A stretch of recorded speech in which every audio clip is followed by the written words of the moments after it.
Hey everybody, welcome back to When Harry Met Board Games. Today we have a special treat for you. We just finished wrapping up our People's Choice Top 100 Games of All Time. That was 10 videos broken down into segments of 10 games apiece. And now that we finally finished that, we decided as an extra, as a bonus, we're going to share the numbers 101 to 125. So these are the 25 games that just barely missed the People's Choice Top 100. Last year, for the list, I actually stopped counting once I got the People's Top 100, and I decided not to do the extra work to count past that. But this year, I decided to count all the way to 125. Now, for those of you who stick to the end of the video, you're going to see that I'm going to share a few stats, some statistics, special trivia, if you will, for those who are interested in that kind of thing. But again, we'll leave that for the end of the video. So without any further ado, let's get straight to numbers 125 to 101. The People's Choice number 125 game of all time is Sushi Go. And Sushi Go is the popular gateway style pick and pass card drafting game where players are picking one card at a time, handing the rest of their hand to the player left on clockwise order, and they're rinsing, washing, and repeating, playing one card at a time, and they're basically trying to build a sushi menu with different types of items that you would find at a Japanese cuisine. Really cool, really neat. If you like games like Seven Wonders, it's a nice little gateway or entry point into that style of game. The People's Choice number 124 game of all time is Arkham Horror 3rd Edition, and this here is the third and most recent implementation of the Arkham Horror series, which was first released back in the 1980s by Chaosium Incorporated, and then later on in the early 2000s by Fantasy Flight. This is also under Fantasy Flight's catalog, and it's a really interesting iteration, a really interesting reimagining of it. You've got this nice modular board instead of this big bulky board that makes up the map. You have this modular board consisting of different tiles that represent the different neighborhoods, and each scenario has a different configuration of the scenario of the locations that are used, but there's always going to be 5 locations. Really cool the way the AI, or the artificial intelligence, runs the monsters, and the way that the narrative kind of unfolds as you go. You kind of have an idea as to the direction that you're taking as the group of investigators, but it's not until you take a couple of rounds that you really know what you need to do to win and or lose. Really cool from that perspective. The People's Choice number 123 board game of all time is This War of Mine. And I don't really know too much about the game, so I'm not going to give too much of a description, even though I do own a sealed, shrink-wrapped copy of the game. But This War of Mine, I hear about it all the time on my social media feeds, whether it's Instagram or Facebook. People are always playing it. In particular, you see a lot of people within the solo board gaming community talking about the game. It's known for its very thematic, immersive gameplay, and also for having a very realistic, somber theme to it, really. The People's Choice number 122 board game of all time is Viscounts of the West Kingdom, designed by Shem Phillips, and this is the third in the West Kingdom trilogy. First designer Shem Phillips made the North Sea trilogy, and then he followed it with the even more successful West Kingdom trilogy. All the games really in the West Kingdom trilogy are competing for the favorite, but Architects till this day is still the most popular. It's the only one that actually made it onto the top 100 proper. But Viscounts, which is the most recent, at 122, it has a chance to maybe crack the top 100 next year. Again, time will tell. The People's Choice number 121 board game of all time is Rajas of the Ganges, designed by Inca and Marcus Brand, with an Indian theme, a beautiful board from a graphic design art perspective, and this really cool mechanism where you have these two different opposing tracks that are eventually closing the gap on one another, and wherever they meet, that's where your score is. So you do not want to neglect one track at the expense of the other, because that's going to determine your score. A little bit of dice placement going on in this game. Again, very nice looking game. They just recently released a Ganges dice rolling game, a roll and write Rajas of the Ganges. So that's cool too. The People's Choice number 120 board game of all time is Res Arcana, designed by Thomas Lehman. And Tom Lehman produced or published Race for the Galaxy many years ago, and that game was very successful. That game did not make it onto the top 100 list, however. But Res Arcana came closer than Race for the Galaxy on cracking the top 100. It made it to at least number 120. And it's kind of like evolution of that philosophy, that card play, engine building philosophy of Tom Lehman. However, it's with much fewer cards. It's a quicker game, it's a shorter game, but people still vouch for how crunchy it feels at that shorter length and for the limited amount of components. The People's Choice number 119 board game of all time is Bunny Kingdom, designed by Richard Garfield. And those who know Richard Garfield from Magic the Gathering fame, this is a very different game. It's a little bit of a pick and pass card drafting. So we just had Sushi Go earlier. Now we have Bunny Kingdom. None of these games are ever going to overtake Seven Wonders, which is much earlier on the top 100. But Bunny Kingdom, you use these cards in order to play a little bit of an area control game, because playing these cards allow you to place your bunnies, who kind of represent the citizens of your kingdom. They allow you to place them on different spots of the board. The board consists of a grid with a bunch of different squared spots, and you're placing them on the coordinates based on the card that you play or you drafted.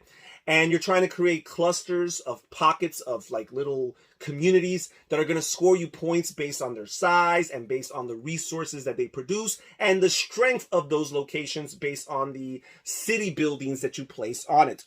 The People's Choice number 118 board game of all time is Lord of the Rings, the Living Card Game, designed by Nate French. And the Lord of the Rings Living Card Game, first of all, very popular theme, J.R.R. Tolkien's Middle-earth universe. And boy, does this game have so much content to open up that universe before your eyes. So many expansions, so much cards, so many different characters.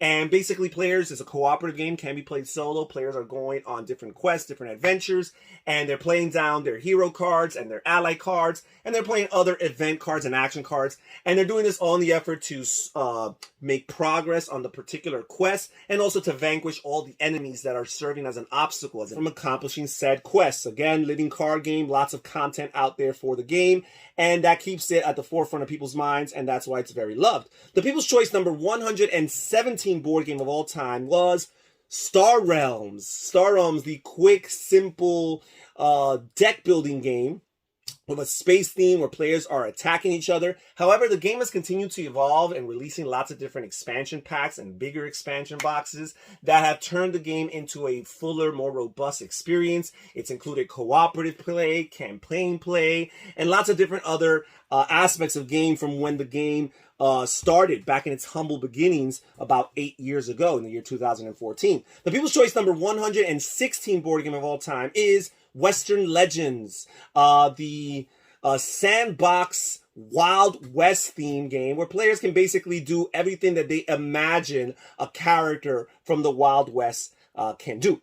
The People's Choice number 115 board game of all time is Pax Piran 2nd Edition. And again, this is a game that I don't know too much about, so I'm not going to elaborate, but it's loved. It got a good amount of votes last year, and this year just missed the top 100 by 15 spots. People's Choice number 114 game of all time is The Thing.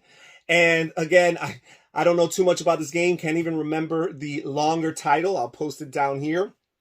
But people are really liking this game, and it's got a lot of votes. The People's Choice number 113 game of all time is Century Spice Road. And I'm kind of lumping up all the Century games because a lot of them, including the Gollum edition, got a good amount of votes. But by far, Spice Road was the one that got the most votes. But it's interesting to see that as far as the Instagram community is concerned, the competition or the comparison between Century and Splendor, it's not really a competition because Splendor ranked significantly higher on the People's Choice.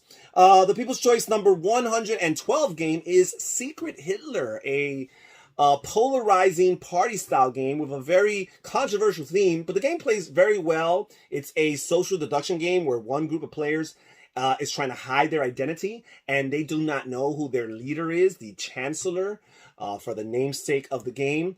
And the other group of players play loyal, liberal politicians who do not want the other people to get in power. They don't want the other party to get in power. So they're trying to find the identity of the Chancellor, the hidden Chancellor, to see who they are, and if they could correctly guess who they are and eliminate them, then they've won the game. The People's Choice number 111 board game of all time is King Domino, designed by Bruno Cathala, simple gateway-style tile-laying game. Neat in its concept, beautiful in its presentation, but very simplistic. It's basically a children's game, really. Very easy to learn. Queen Domino, the sequel to that game, adds a little bit more meat. It fleshes out some of the concepts, makes it a little bit more of a gamer's gaming experience. But hey, it's very popular. Number 111. The People's Choice number 110 board game, quite the opposite from King Domino, is Food Chain Magnate. This is a very heavy Euro-style game about running food franchises. It's an economic-style game, and this game is loved for its mechanisms in spite of its awful presentation or its awful graphic design. It's an independent production, and the artwork is bland. The components are very lackluster, and at the same time the cost of the game is very expensive. People who like it swear by it, and that's why it's actually ranked number 110. The People's Choice number 109 board game of all time is Tainted Grail, and this is a King Arthur themed kind of dungeon crawl fantasy style game. It takes the King Arthur legend, which is not really true to fact, and it elaborates on it and takes it even further in the fantastical setting. The People's Choice number 108 board game of all time is Robinson Crusoe. And Robinson Crusoe is a game, a cooperative game, known for how ruthless it is, for how cutthroat it is. It just tears people apart. It's so difficult to win even the introductory scenario of this game. The game comes with 7 scenarios, each one revving up the difficulty. So you can imagine how hard it is by the time you get to scenario number 7. But it's a fun experience, a fun challenge, and a very thematic game. The People's Choice number 107 game is Inish. And this is basically a spiritual successor to games like Cyclades and Kemet, but with an ancient or medieval Ireland theme or Irish theme. This game is known for being a game that it's slow to entry. It's very complex as far as learning the game, but apparently once you do learn the game, the people who stick around long enough and figure it out end up enjoying it quite a lot. The People's Choice number 106 board game of all time is Small World, the area control game about knowing when to put your race into decline and adapt a new race in order to get ready for the current circumstances, because your race starts to dwindle down in numbers, so you got to get a new race. And each of these races comes with special powers. This game is the variable player power game par excellence, really, because not only do you start with variable powers, but because of the modular nature of the race and the power tiles, they're always going to combine differently with one another. So you're always going to get a different combination as to what your actual races do. The People's Choice number 105 board game of all time is the classic Puerto Rico by Andreas Seyfarth. And this game for many years was ranked number 1 on BGG.com. It was ranked on the top 100 for People's Choice last year, but fell off the list, just barely missing it, 105, a few more votes, and it could have easily made it onto the top 100. This game here invented the variable phase order. Players are picking particular role cards that allow them a special ability, but it also allows all their opponents to capitalize on the basic ability of that card. And they're doing this all to produce goods and ship them to the motherland for victory points. The People's Choice number 104 board game of all time is King of Tokyo. Very quick, Yahtzee style take that game where players are rolling dice on the efforts to defeat all the other players around the table, which represent different fantastical monsters who are trying to occupy the city of Tokyo. The People's Choice number 103 board game of all time is Architects of the West Kingdom. So I mentioned Viscounts earlier in this set of 25. Designer Shem Phillips' third game in the trilogy of the West Kingdom. And here we have his second game, which is the Architects. Oh, I'm sorry. This is actually Architects that made it to 103. So the most popular game in his trilogy is actually Paladins. The second game in the trilogy is actually the most popular. It made it to number 89 on the top 100. But Architects just barely missed at 103. Last year, it was on the top 100, so he had 2 of his games there. But it just barely missed. But people right now are preferring Paladins most of all. It'll be interesting to see if next year Architects and Viscounts swap, and maybe Viscounts overtakes it, but I doubt it because Architects is a very loved game. The People's Choice number 102 board game of all time is Hero Quest. And Hero Quest is the original pioneer to the modern dungeon crawl style board game. It took the idea of Dungeons and Dragons and fantasy themed role-playing games and materialized it, made it tangible, made it palpable, and made it into an actual board game with rules that people can use to teach people the role-playing experience. As a matter of fact, the player who plays the Overlord or the Dungeon Master, that's kind of like the direction, the philosophy behind it. You're kind of guiding the actual PCs through the process of different quests. You're not necessarily trying to defeat them. Now, the fact that this game recently had a modern edition by Hasbro released and published and shipped out to people on Kickstarter has brought it back to the forefront of people's minds. Lots of people posting on it. What's interesting is that last year, people ranked it at number 55. It actually made it to the top 100 and pretty high. And this year it fell out altogether. It's almost as if players were going based on their nostalgia, their memory of the game a year ago. And now that a lot of people had the game sent to them and actually started playing again, maybe they were reminded that it is a little bit bare bone. It is a little bit simplistic. And because of that, they knocked it down. But it's still a classic and just barely missed the top 100.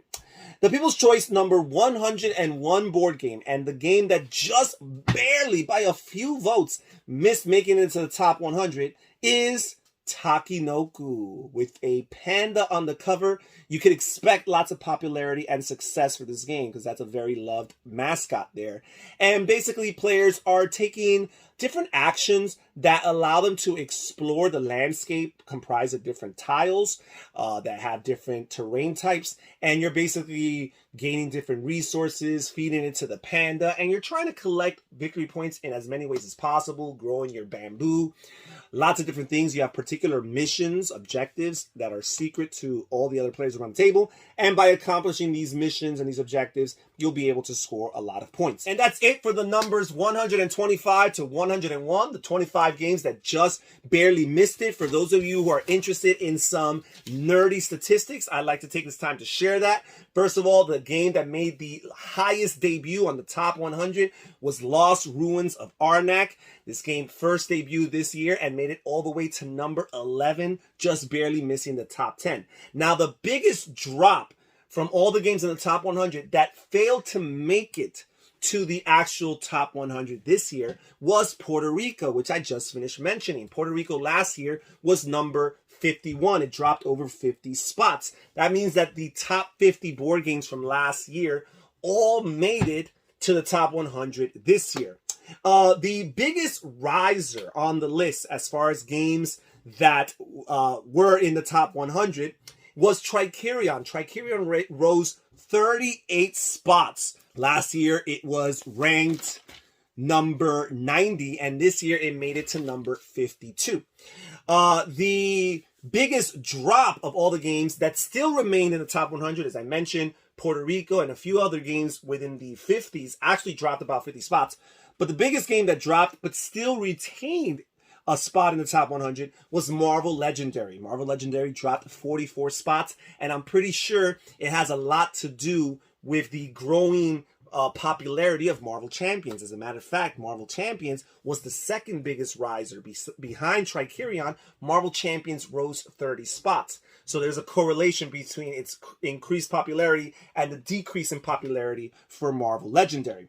As far as designers that were most represented in the People's Choice Top 100, we have a few designers, 4 designers tied for second place. We have Vital Lacerda, Daniel Tascini, Vlada Chevato, and Jamie Stegmaier, who all tied with 3 board games on the top 100. That's actually very impressive. There was a few people that had 2 board games, but for the most part, lots of the people only had 1. And the designers that tied for first place as far as most representation on the top 100 were Uwe Rosenberg, Simone Luciani, Corey Koneska, and Eric Lang. Each of these men had 4 board games in the top 100. 4 of their designs made it to the top 100. Now, as far as publishers, that were most represented in the top 100, as it comes to no surprise that Fantasy Flight was the company. It had 11 different titles in the top 100. Come On Games also had a handful or so, but not nearly as much as Fantasy Flight with 11 games. And that's it as far as the stats. That's it for today's video. Thank you so much for joining us here at When Harry Met Board Games. Take care, everybody. Stay safe, stay healthy, and have fun gaming. Bye-bye.